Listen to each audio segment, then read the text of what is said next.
सच भारत के लिए यह बहुत ही प्राउडफुल मोमेंट है। जी हाँ, आप अपनी स्क्रीन पे देख सकते हैं lander module. People are applauding.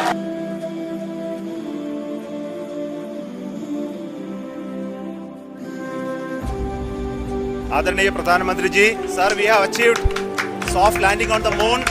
India is on the moon.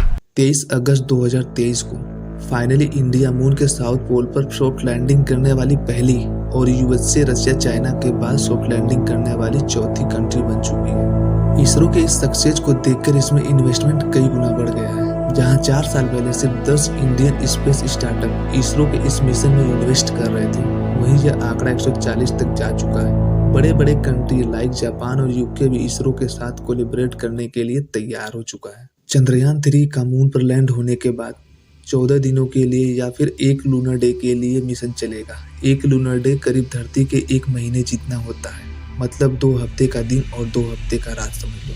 Chandrayaan 3 में मौजूद इंस्ट्रूमेंट लूनर नाइट के लिए नहीं बने। रात के समय चांद पर टेम्परेचर बहुत नीचे चला जाता है। टेम्परेचर -232 डिग्री तक जा सकता है और इतने ठंड में कोई भी इंस्ट्रूमेंट काम नहीं करेगा। विक्रम लैंडर का वजन करीब 1750 किलोग्राम और रोवर का वेट करीब 26 किलोग्राम। रोवर का नाम एक बार फिर से प्रज्ञान ही रखा गया है। चंद्रयान 3 में टोटल 3 मॉड्यूल लगाए गए हैं, 1 लैंडर मॉड्यूल, 1 रोवर मॉड्यूल और 1 प्रोपेशनल मॉड्यूल। आज की वीडियो में जानेंगे कि आखिर कौन सी नई खोज चंद्रयान 3 का मिशन करेगा और चंद्रयान 2 का मिशन आखिर फेल क्यों हो गया। 22 अक्टूबर 2008 इंडिया के द्वारा चंद्रयान 1 लॉन्च किया जाता है। यह स्पेक्ट्रोक्राफ्ट मून पर जाकर कुछ ऐसे चीजों की खोज करता है जिसके कारण दुनिया में हेडलाइंस बन जाती है। Water on the moon.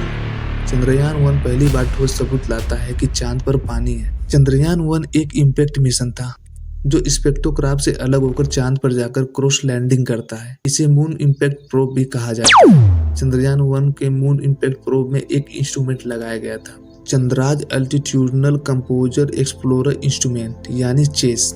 यह एक ऐसा मास स्पेक्ट्रोमीटर है। इसी इंस्ट्रूमेंट की मदद से पता चला कि चांद के एटमॉस्फेयर में पानी मौजूद है। चंद्रयान 1 क्रॉस लैंड होने के लिए जैसे जैसे चांद के करीब जाता रहा, यह हर एक 4 सेकंड पे रीडिंग करता रहता था। इस ऑर्बिट में एक नासा का इंस्ट्रूमेंट भी लगा हुआ था, मून मिनरोलॉजी मैपर। चांद पर moon impact probe crash land करता है तो चांद पर मौजूद कुछ मिट्टी हवा में उड़ी और इस इंस्ट्रूमेंट ने उस मिट्टी को एनालाइज किया। इस एनालाइज के बाद कंफर्म हुआ कि चांद के मिट्टी में भी पानी मौजूद है। आमतौर पर लैंडर बहुत ही हैवी होते हैं और चांद पर लैंड करने के बाद ये स्टेबल हो जाते हैं, जिसके कारण चांद पर अच्छी तरह से रिसर्च हो पाना काफी मुश्किल हो जाता है। बट रोवर की मदद से यह प्रॉब्लम सोल्व हो जाती है। रोवर एक छोटे से रोबोट होते हैं, इसमें पहिए लगे होते हैं ताकि लैंडर से बाहर निकलकर सरफेस पर यह मूव कर सके। और चंद्रयान 2 एक रोवर मिशन था। अगर यह मिशन एज पर प्लान जाता तो विक्रम लैंडर को सॉफ्ट लैंडिंग करनी थी और उसके अंदर एक प्रज्ञान नाम का रोवर होता जो चांद के सरफेस पर मूव करके रिसर्च करता, लेकिन अनफॉर्चुनेटली ऐसा नहीं हुआ। चंद्रयान 2 सॉफ्ट लैंडिंग के लिए उतर ही रहा था कि अचानक से क्रॉस लैंड हो जाता है। इसरो के करेंट चीफ एस सोमनाथ बताते हैं कि विक्रम के इंजन में प्रॉब्लम थी। टोटल 5 इंजन में से एक थ्रस्टर थोड़ा ज्यादा था, जिसके कारण विक्रम अनस्टेबल हो गया। एक्चुअली विक्रम को फोटो लेकर डिसाइड करना था कि लैंडिंग स्पॉट क्या होगा, बट फोटो लेने के लिए वह कभी स्टेबल हो ही नहीं पाया। चंद्रयान 3 को लॉन्च किया गया है चंद्रयान 2 के ऑब्जेक्टिव को पूरा करने के लिए। इसके लैंडिंग एरिया को पहले से 40 गुना बढ़ा दिया गया है, यानी लैंडिंग एरिया को 500 गुणे 500 मीटर से बढ़ाकर 4.24 किलोमीटर कर दिया गया है। विक्रम लैंडिंग में इस बार ज्यादा फ्यूल दिया गया है और उसके सॉफ्टवेयर को भी अपडेट किया गया है ताकि इस बार लैंडिंग करने के लिए विक्रम को सिर्फ फोटो पर डिपेंड न होना पड़े। चंद्रयान 3 का डिजाइन बिल्कुल चंद्रयान 2 के सिमिलर ही किया गया है, बट थोड़ी बहुत मॉडिफिकेशन की गई है। इसके पैर बहुत मजबूत बनाए गए हैं, ज्यादा से ज्यादा सोलर सेल लगाए गए। विक्रम लैंडर में 2 टाइप के थ्रस्टर यूज किए गए हैं। पहला LAM जो लैंडर को लगातार थ्रस्टर प्रोवाइड करता है। इसके लिए इसमें 2 फ्यूल लिक्विड बनाए गए हैं, हाइड्रोजन और नाइट्रोजन टेट्रोक्साइड, जो मिक्स होकर एनर्जी प्रोड्यूस करती है और थ्रस्ट प्रोवाइड करती है। दूसरे टाइप के थ्रस्टर है रिएक्टिव कंट्रोल थ्रस्टर यानी RCT, जो लैंडर के डायरेक्शन को चेंज करने का काम करता है। बट थ्रस्टर के साथ साथ सॉफ्ट लैंडिंग एक और चीज पे डिपेंड करती है, और वो है लैंडर के लेग्स। प्लान के अकॉर्डिंग जैसे ही लैंडर मून के ऑर्बिट में सरफेस से 745 किलोमीटर ऊपर आया तो सबसे पहले चांद के सरफेस को स्कैन किया और एक परफेक्टली लैंडिंग स्पॉट को फाइंड किया। जैसे ही एक लैंडिंग स्पॉट डिसाइड हुआ तो लॉन्चर ने 1.6 किलोमीटर की स्पीड से सरफेस से 30 किलोमीटर तक गया।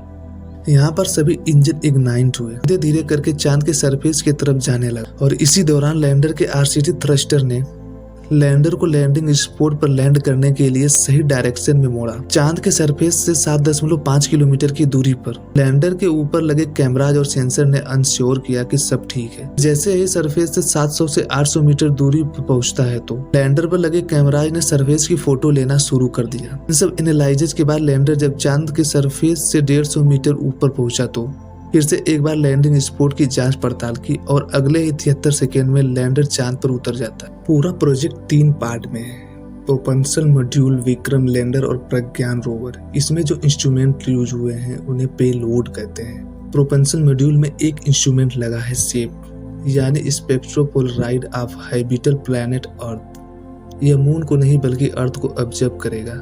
ऐसे कौन से कंपोनेंट है जो अर्थ को हैबिटल बनाते हैं जिनकी वजह से पृथ्वी पर लाइफ पॉसिबल है, यह इंस्ट्रूमेंट इसी की स्टडी करेगा। प्रज्ञान रोवर यह विक्रम लैंडर से मात्र 500 मीटर के अंदर ही एक्सप्लोर करेगा। इसका काम यह है कि यह विक्रम को कम्युनिकेट करेगा और विक्रम से इंफॉर्मेशन पृथ्वी तक पहुंचेगी। इसमें 2 इंस्ट्रूमेंट लगे हैं, APXS alpha particle x ray सेक्टोमीटर।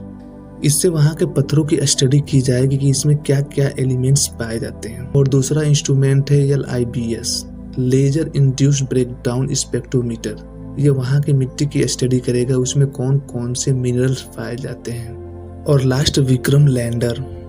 Vikram lander पर खुद 4 इंस्ट्रूमेंट लगे हैं। पहला इंस्ट्रूमेंट है ILS से इंस्ट्रूमेंट फॉर लूनर साइसेमिक एक्टिविटी। जैसे पृथ्वी पर अर्थक्वेक्स आते हैं वैसे ही मून पर मून क्विक्स भी आते हैं, इसका पता इस इंस्ट्रूमेंट से लगाया जाएगा। चंद्रयान 3 से मून के सरफेस को ही नहीं बल्कि मून के कोर को भी स्टडी करना चाहता है। और दूसरा इंस्ट्रूमेंट है RAMBHA radio anatomy of moon bound hypersensitive ionosphere and atmosphere.